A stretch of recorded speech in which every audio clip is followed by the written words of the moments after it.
നമസ്കാരം. Corner four കൊമേഴ്സിന്റെ പുതിയ ക്ലാസ്സിലേക്ക് എല്ലാവർക്കും സ്വാഗതം. ഒന്നാം വർഷ അക്കൗണ്ടിങ്ങിന്റെ ആദ്യ ചാപ്റ്ററാണ് കഴിഞ്ഞ ക്ലാസ്സുകളിൽ ഡിസ്കസ് ചെയ്തുകൊണ്ടിരിക്കുന്നത്. അതിൽ അക്കൗണ്ടിങ്ങിന്റെ വിവിധ പദങ്ങളെ പരിചയപ്പെട്ടു ആദ്യ 3 ക്ലാസ്സുകളിൽ. 4ാമത്തെ ക്ലാസ്സിൽ അക്കൗണ്ടിങ് എന്താണെന്നോ അതിന്റെ മീനിങ് ആൻഡ് ഡെഫിനിഷൻ ആണ് പരിചയപ്പെട്ടത്.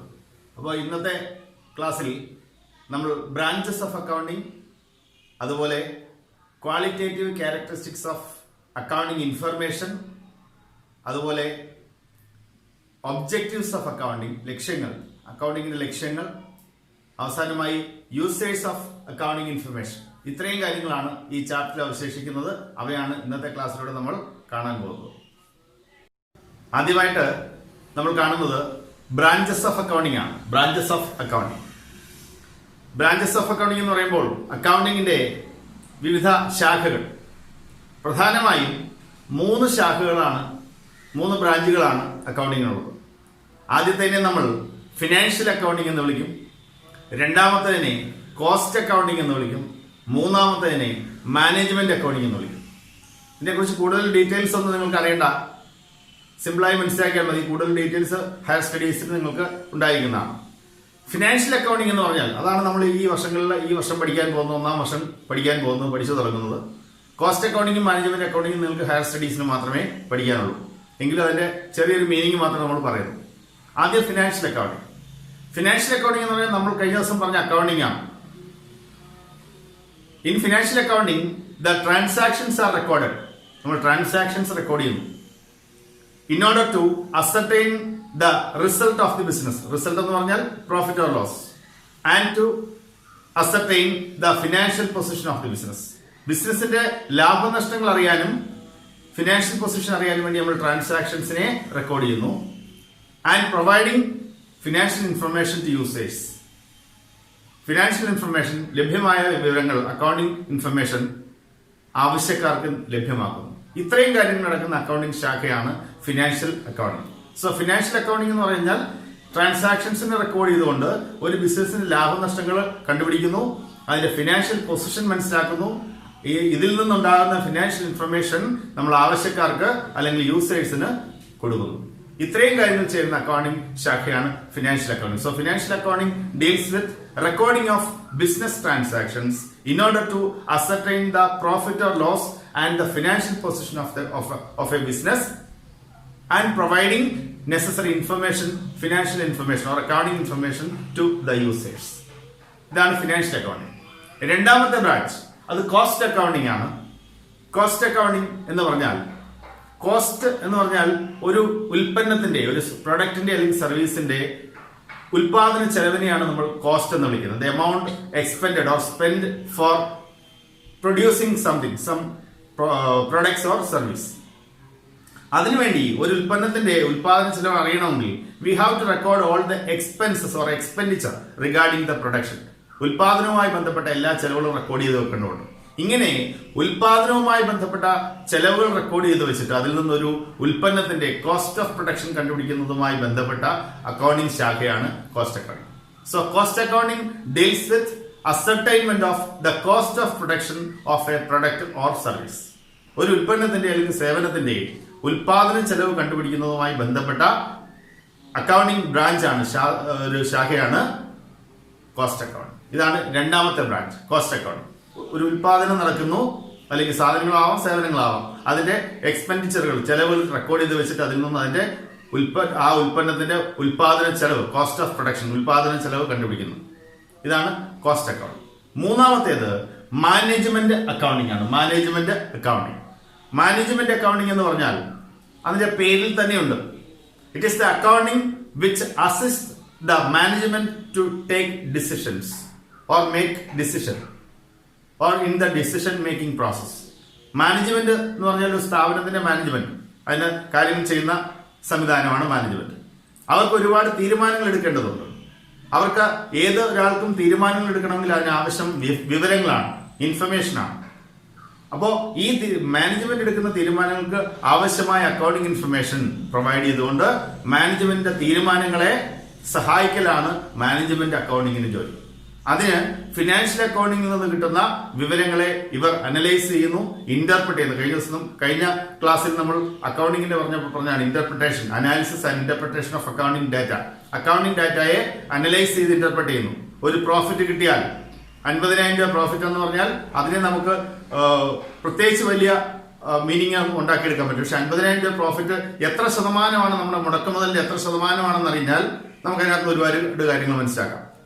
10% മനസ്സിലാക്കിയാൽ കഴിഞ്ഞ വർഷത്തേക്കാൾ റേറ്റ് കൂടുതലാണോ, നമുക്ക് ലാഭം കൂടുതലാണോ കുറവാണോ എന്നുള്ളത് മനസ്സിലാക്കാൻ സാധിക്കും. അല്ലെങ്കിൽ മറ്റൊരു സ്ഥാപനത്തിന്റെ ലാഭമായിട്ട് നമുക്ക് അതിനെ കമ്പയർ ചെയ്തുകൊണ്ട് നമുക്ക് പുതിയ തീരുമാനങ്ങളിലേക്ക് പോകാൻ കഴിയും. ഇങ്ങനെ കിട്ടുന്ന ഫിനാൻഷ്യൽ അക്കൗണ്ടിങ്ങിലൂടെ കിട്ടുന്ന ഫലങ്ങളെ, പ്രോഫിറ്റ് ലോസ് അല്ലെങ്കിൽ ഫിനാൻഷ്യൽ പൊസിഷൻ, അത്തരം കാര്യങ്ങളെ അനലൈസ് ചെയ്ത് വ്യക്തമായ ഇന്റർപ്രിട്ടേഷൻസ്, വ്യാഖ്യാനങ്ങൾ ഉണ്ടാക്കിക്കൊണ്ട് മാനേജ്മെന്റിന് ആവശ്യമായ ഡിസിഷൻ മേക്കിങ്ങിന് ആവശ്യമായ വിവരങ്ങളെ സപ്ലൈ ചെയ്യുന്ന അല്ലെങ്കിൽ കൊടുത്തുകൊണ്ട് സഹായിക്കുന്ന അക്കൗണ്ടിംഗ് ബ്രാഞ്ച് ആണ് management accounting. So management accounting is the branch of accounting which assist or help the management in making decisions or taking decisions. ഇതാണ് മാനേജ്മെന്റ് അക്കൗണ്ടിംഗ്.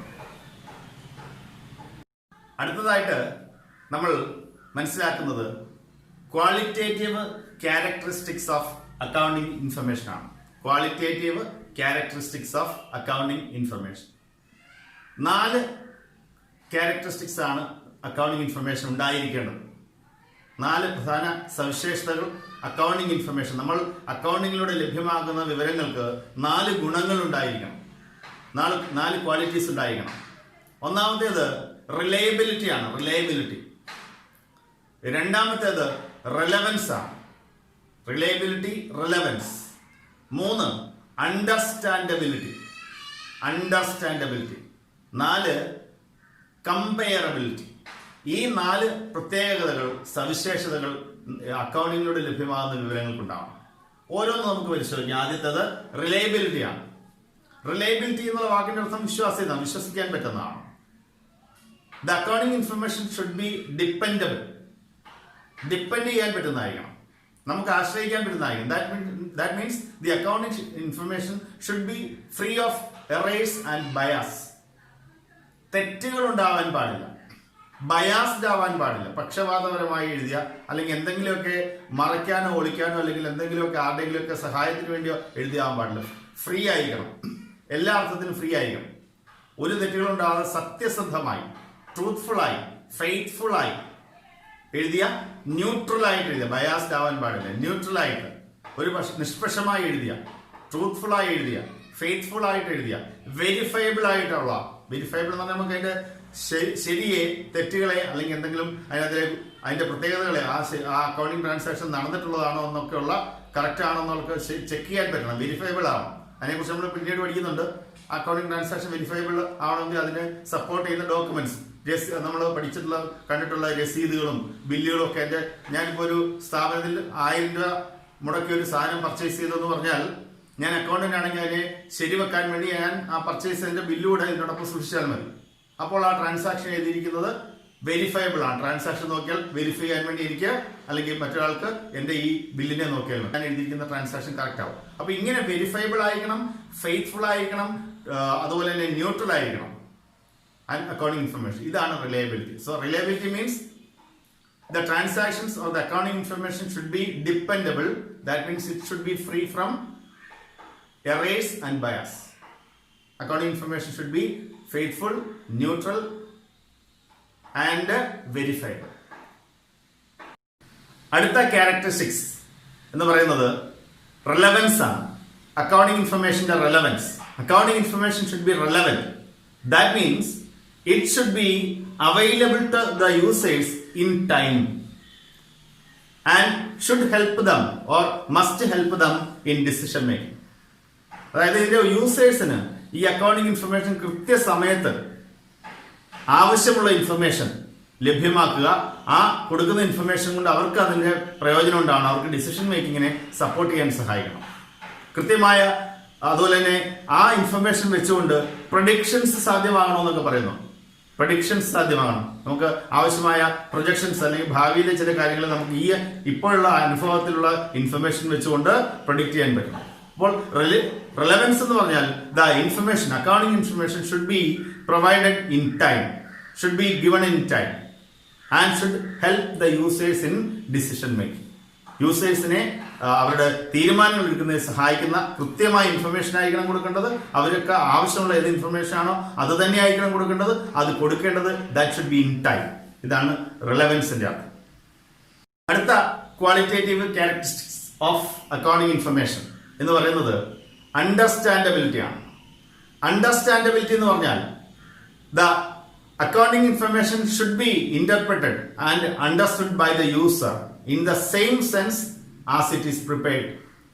എങ്ങനെയാണോ ഒരു അക്കൗണ്ടിങ് ഇൻഫർമേഷൻ തയ്യാറാക്കുന്നത്, ഒരാൾ തയ്യാറാക്കുന്ന അക്കൗണ്ടന്റ് എന്ത് അർത്ഥത്തിലാണോ അല്ലെങ്കിൽ എന്ത് ആശയത്തിലാണോ അല്ലെങ്കിൽ അത് തയ്യാറാക്കുമ്പോൾ എന്ത് കാര്യം മനസ്സിൽ കണ്ടുകൊണ്ടാണോ അത് തയ്യാറാക്കിയിരിക്കുന്നത്, അതേ അർത്ഥത്തിൽ ഇത് വായിക്കുന്നവൻ അല്ലെങ്കിൽ ഉപയോഗിക്കുന്നവൻ അല്ലെങ്കിൽ ആ യൂസർക്ക് ലഭ്യമാവണം. അല്ലെങ്കിൽ യൂസർ അത് ഉപയോഗിക്കുമ്പോഴും അത് ഉണ്ടാക്കിയ ആൾ അല്ലെങ്കിൽ ആ അക്കൗണ്ടിങ് ഇൻഫർമേഷൻ ഉണ്ടാക്കിയ ആൾ എന്ത് അർത്ഥത്തിലാണോ അത് ഉണ്ടാക്കി വെച്ചിരിക്കുന്നത് അങ്ങനെ തന്നെ ആയിരിക്കണം ആ മെസ്സേജ് കൺവേ ചെയ്യപ്പെടുന്നത്.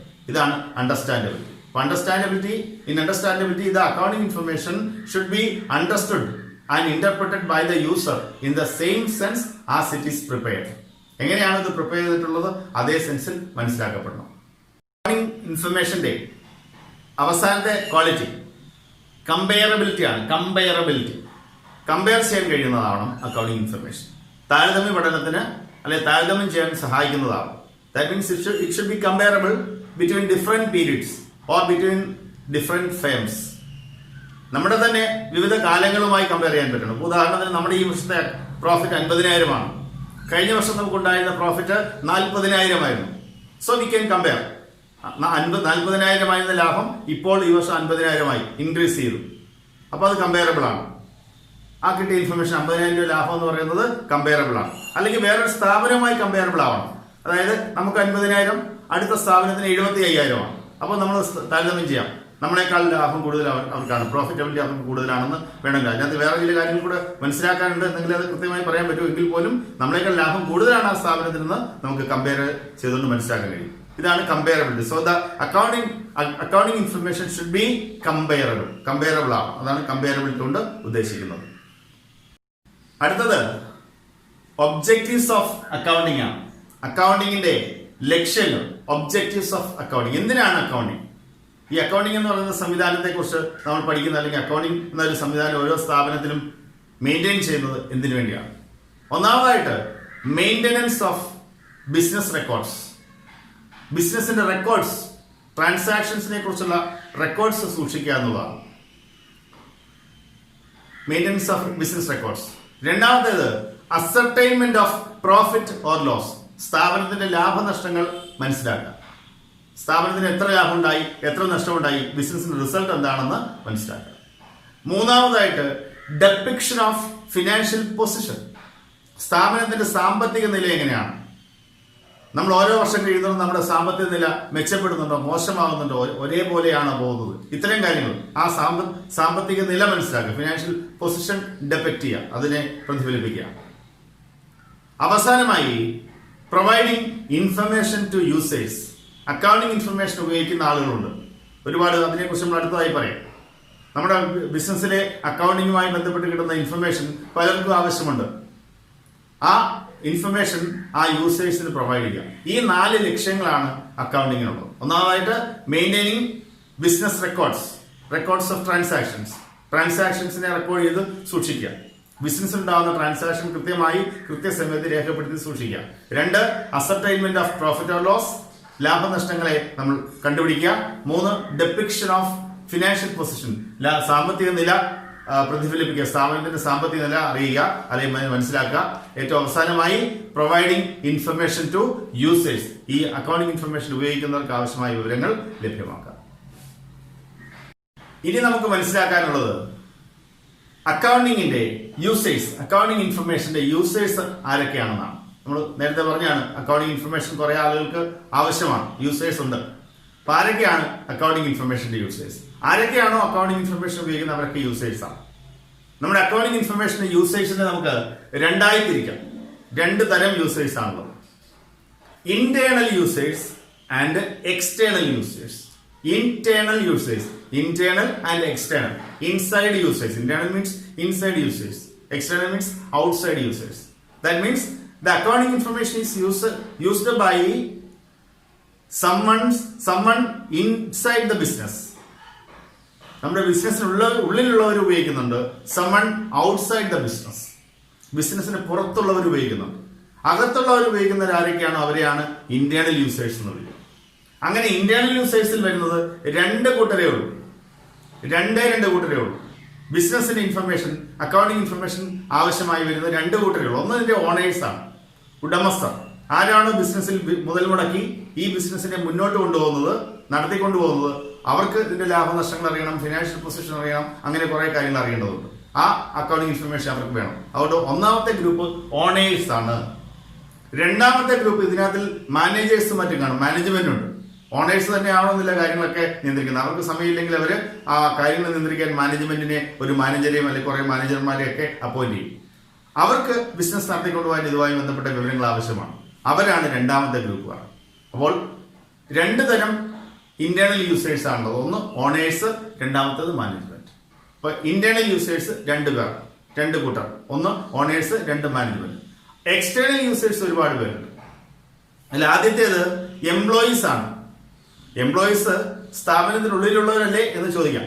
പക്ഷെ എംപ്ലോയീസ് ഉള്ളിലുള്ളവരാണെങ്കിൽ അവർക്ക് നേരിട്ട് ബിസിനസിന്റെ അക്കൗണ്ടുകളുമായിട്ട് ആക്സസിബിലിറ്റി ഇല്ല, അവർക്ക് ലഭ്യമല്ലാവും. എംപ്ലോയീസ് എല്ലാവർക്കും ഒരുപക്ഷെ അക്കൗണ്ടൻസിനോ അങ്ങനെയുള്ള കുറെ പേർക്ക് അവർക്ക് മാനേജ്മെന്റ് ഭാഗമാണ്, സീനിയർ അക്കൗണ്ടൻസ്. താഴെയുള്ള എംപ്ലോയീസിനൊന്നും ഇത്തരം കാര്യങ്ങൾ ആക്സസിബിലിറ്റി ഇല്ല. അതുകൊണ്ട് നമുക്ക് അവരെ ഇൻസൈഡ് യൂസേഴ്സ് അല്ലെങ്കിൽ ഇന്റേണൽ യൂസേഴ്സ് ആയിട്ട് കണക്കാക്കാൻ പറ്റില്ല.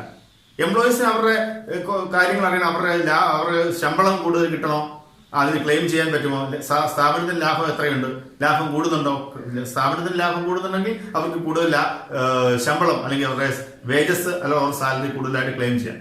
അപ്പൊ അതിനുവേണ്ടി എംപ്ലോയീസിന് അക്കൗണ്ടിങ് ഇൻഫർമേഷൻ ആവശ്യമാണ്. അത് അവരെ ഞാൻ പറഞ്ഞല്ലോ, ഈ ഇൻസൈഡ് ആയിട്ട് ഇന്റേണൽ ആയിട്ട് കണക്കാക്കാൻ പറ്റില്ല, അവർക്ക് എക്സ്റ്റേണൽ ആയിട്ടാണ് അവരെ കണക്കാക്കുന്നത്. അവർക്ക് നേരിട്ട് ഇതിന്റെ അക്കൗണ്ട്സുമായിട്ട് ആക്സസിബിലിറ്റി ഇല്ലാത്തതാണ്. എന്നാൽ ചില പുസ്തകങ്ങളിൽ എംപ്ലോയീസിനെയും ഇന്റേണൽ യൂസേഴ്സിനകത്ത് പെടുത്തി കാണാറുണ്ട്. അത് കുറച്ചുകൂടെ ബെറ്റർ അവരെ എക്സ്റ്റേണൽ യൂസേഴ്സിനകത്ത് ഉൾപ്പെടുന്നതാണ്. അപ്പോൾ എംപ്ലോയീസ് ആൻഡ് ട്രേഡ് യൂണിയൻസ്, എംപ്ലോയീസിന്റെ യൂണിയൻസ് ഉണ്ട്. അപ്പൊ എംപ്ലോയീസ് ആൻഡ് ട്രേഡ് യൂണിയൻസ് ആണ് ആദ്യത്തേത്. രണ്ടാമത്തേത് ഗവൺമെന്റിന് ഈ സ്ഥാപനത്തെ കുറിച്ചുള്ള വിവരങ്ങൾ അറിയണം, ടാക്സ് ഈടാക്കാനും പറ്റും. അപ്പൊ രണ്ടാമത്തെ ഗവൺമെന്റ് ആണ്. 3 ലെൻഡേഴ്സ് ആൻഡ് ഫിനാൻഷ്യൽ ഇൻസ്റ്റിറ്റ്യൂഷൻസ്, ഇവർക്ക് പണം കടം കൊടുക്കുന്നവർ. സ്ഥാപനത്തിന് പണം കടം കൊടുക്കുമ്പോൾ ഇവരിൽ നിന്ന് അത് തിരിച്ചു പിടിക്കാൻ പറ്റുമെന്ന് അറിയണമെങ്കിൽ ബാങ്കുകൾ പോലെയുള്ള lenders, financial institutions, bankers, lenders അല്ലെങ്കിൽ ഫിനാൻഷ്യൽ ഇൻസ്റ്റിറ്റ്യൂഷൻസ് അല്ലെങ്കിൽ ബാങ്കേഴ്സ്, അവർക്ക് ഈ സ്ഥാപനത്തിന്റെ ക്രെഡിറ്റ് വർത്തിനെസ്, അവർക്ക് സ്ഥാപനത്തിന് കടം വാങ്ങിച്ചാൽ തിരിച്ചടയ്ക്കാനുള്ള ശേഷിയുണ്ടോ എന്നറിയണം. അപ്പൊ അവർക്ക് വിവരങ്ങൾ ആവശ്യമാണ്. ഇവരുമായിട്ട് മത്സരിക്കുന്നവർ, കോമ്പറ്റീറ്റേഴ്സ്, ഇവരോട് മത്സരിക്കുന്നവർ. അതേപോലെ തന്നെ സപ്ലയേഴ്സ്, ഇവർക്ക് സാധനങ്ങൾ സപ്ലൈ ചെയ്യുന്ന ആളുകൾ. അതുപോലെ കസ്റ്റമേഴ്സ്, ഇവരിൽ നിന്ന് സാധനങ്ങൾ വാങ്ങിക്കുന്ന ആളുകൾ. ഇവർക്കൊക്കെ ഈ സ്ഥാപനത്തിന്റെ അക്കൗണ്ടിങ് ഇൻഫർമേഷൻ ആവശ്യമാണ്, കാരണം ഇവരെ കുറിച്ച് അസസ് ചെയ്യാൻ വേണ്ടിയാണ്. അപ്പൊ ഇങ്ങനെ കുറേയേറെ ആളുകൾക്ക്, ബിസിനസിന് പുറത്തുള്ള ആളുകൾക്ക് ബിസിനസ് ഇൻഫർമേഷൻ, അക്കൗണ്ടിങ് ഇൻഫർമേഷൻ ആവശ്യമാണ്. അവരെയാണ് നമ്മൾ എക്സ്റ്റേണൽ യൂസേഴ്സ് എന്ന് വിളിക്കുന്നത്. അതിൽ എംപ്ലോയീസ് ആൻഡ് ട്രേഡ് യൂണിയൻസ് വരാം, ഗവൺമെന്റ് വരാം, ബാങ്ക് പോലുള്ള ലെൻഡേഴ്സ് ആൻഡ് ഫിനാൻഷ്യൽ ഇൻസ്റ്റിറ്റ്യൂഷൻസ് വരാം. അതേപോലെ തന്നെ കോമ്പറ്റീറ്റേഴ്സ്, മത്സരിക്കുന്നവർ വരാം, സപ്ലയേഴ്സ്, കസ്റ്റമേഴ്സ്, അതുപോലെ ക്രെഡിറ്റേഴ്സ് ആൻഡ് ഡെറ്റേഴ്സ്. ക്രെഡിറ്റേഴ്സ്, ഇവർക്ക് പണമോ സാധനങ്ങളോ കടമായി കൊടുത്തിട്ടുള്ള ക്രെഡിറ്റേഴ്സ് അവർ വരാം. ഇവരിൽ നിന്ന് കടം വാങ്ങിച്ചുകൊണ്ട് പോയിട്ടുള്ള ഡെറ്റേഴ്സ്, കാശ് കടം വാങ്ങിച്ചിട്ടുള്ള അല്ലെങ്കിൽ സാധനങ്ങൾ കടമായി വാങ്ങിച്ചിട്ടുള്ള ഡെറ്റേഴ്സ് ഉണ്ടാവാം. അവർക്ക് ഇതിനെക്കുറിച്ചുള്ള വിവരങ്ങൾ അറിയാൻ ആഗ്രഹം ഉണ്ടായിരിക്കും. ഇവരൊക്കെയാണ് ഇതിന്റെ എക്സ്റ്റേണൽ യൂസേഴ്സ്. അതുകൊണ്ട് യൂസേഴ്സ് ഓഫ് അക്കൗണ്ടിങ് ഇൻഫർമേഷൻ രണ്ട് വിഭാഗക്കാരാണ്, ഇന്റേണലും അതുപോലെ എക്സ്റ്റേണൽ യൂസേഴ്സ്. അവസാനമായി ഈ ചാപ്റ്ററിൽ നമുക്ക് പഠിക്കാനുള്ളത് അക്കൗണ്ടിങ്ങിന്റെ റോളാണ്. റോൾ ഓഫ് അക്കൗണ്ടിങ് ആണ്. റോൾ ഓഫ് അക്കൗണ്ടിങ്, അക്കൗണ്ടിങ്ങിന് എന്ത് പങ്കാണ് വഹിക്കാനുള്ള ഒരു ബിസിനസ്. ഒന്നാമതായിട്ട് ബിസിനസ്സിലെ accounting role language of the business ആണ്. ഒന്നാമത്തെ role, it is a language of the business. Language നമുക്കറിയാം, ഭാഷയാണ്. ഭാഷയുടെ ലക്ഷ്യം കമ്മ്യൂണിക്കേഷൻ ആണ്, ആശയവിനിമയമാണ്. അതുപോലെയാണ് accounting. Accounting also communicate some information to its users. So accounting is a language of the business. അപ്പോൾ why accounting is said to be the language of the business എന്ന് ഉള്ള ചോദ്യത്തിന്റെ ഉത്തരം കൂടിയാണ്. Accounting communicates some financial information or accounting information to its various users. So accounting is the language of business. So the first role of accounting is the language of business. രണ്ടാമത്തേത് accounting is a historical record. History എന്ന് പറഞ്ഞാൽ അറിയാം past ആണ്, record of past ആണ്. അപ്പൊ historical റെക്കോർഡാണ്. That means accounting records the transactions which are happened in the past. കഴിഞ്ഞ കാലങ്ങളിൽ സംഭവിച്ച കാര്യങ്ങളെ റെക്കോർഡ് ചെയ്തു വെക്കലാണ് അക്കൗണ്ടിങ്ങിലൂടെ നടക്കുന്നത്. സോ അക്കൗണ്ടിങ് ഒരു ഹിസ്റ്റോറിക്കൽ റെക്കോർഡാണ്. അപ്പൊ രണ്ടാമത്തെ റോൾ എന്ന് പറഞ്ഞാൽ ഹിസ്റ്റോറിക്കൽ റെക്കോർഡ്. മൂന്നാമത്തേത് കറന്റ് ഇക്കണോമിക് റിയാലിറ്റി. അതായത് ഇപ്പോഴത്തെ ശരിയായ രീതിയിലുള്ള സാമ്പത്തിക അവസ്ഥ നമുക്ക് അക്കൗണ്ടിങ് ഇൻഫർമേഷനിലൂടെ പുറത്തു വരുന്നു. അതായത് ഫിനാൻഷ്യൽ പൊസിഷനും അതിന്റെ ലാഭ നഷ്ടങ്ങളെ കുറിച്ചും ഒക്കെ മനസ്സിലാക്കാൻ ഈ അക്കൗണ്ടിങ്ങിലൂടെ സാധിക്കും. സോ ഇത് കറന്റ് ഇക്കണോമിക് റിയാലിറ്റിയാണ്. നാലാമത്തേത് ഇൻഫർമേഷൻ സിസ്റ്റമാണ്. Accounting is the information system. എന്ന് പറഞ്ഞാൽ accounting is a system which provides necessary information to the users. ഇതിന്റെ ആവശ്യക്കാർക്ക് യൂസേഴ്സിന് ആവശ്യമായ വിവരങ്ങൾ ലഭ്യമാക്കുന്ന ഒരു സംവിധാനമാണ് അക്കൗണ്ടിങ്. സോ നാലാമത്തെ അതിന്റെ റോള് ഇതൊരു ഇൻഫർമേഷൻ സിസ്റ്റമാണ്. അവസാനമായിട്ട് സർവീസ് ടു ദ യൂസേഴ്സ്. യൂസേഴ്സിന് സർവീസ് അല്ലെങ്കിൽ സേവനം ലഭ്യമാക്കും. അവർക്ക് ആവശ്യമായ വിവരങ്ങൾ നൽകിക്കൊണ്ട് അതിന്റെ ഡിസിഷൻ മേക്കിംഗിൽ സഹായിച്ചുകൊണ്ട് യൂസേഴ്സിനെ സർവീസ് സഹായിക്കുന്നു. ഇതൊക്കെയാണ് അക്കൗണ്ടിങ്ങിന്റെ റോൾസ്. ഇപ്പോൾ അക്കൗണ്ടിങ്ങിന് 5 റോൾസ് ആണുള്ളത്. It is a language of business, historical record, current economic reality, information system, അവസാനമായിട്ട് service to the users. Dear students, 1ാം വർഷ അക്കൗണ്ടിങ്ങിന്റെ ആദ്യത്തെ ചാപ്റ്ററിന്റെ പഠനം നമ്മൾ ഇവിടെ അവസാനിപ്പിക്കുകയാണ്.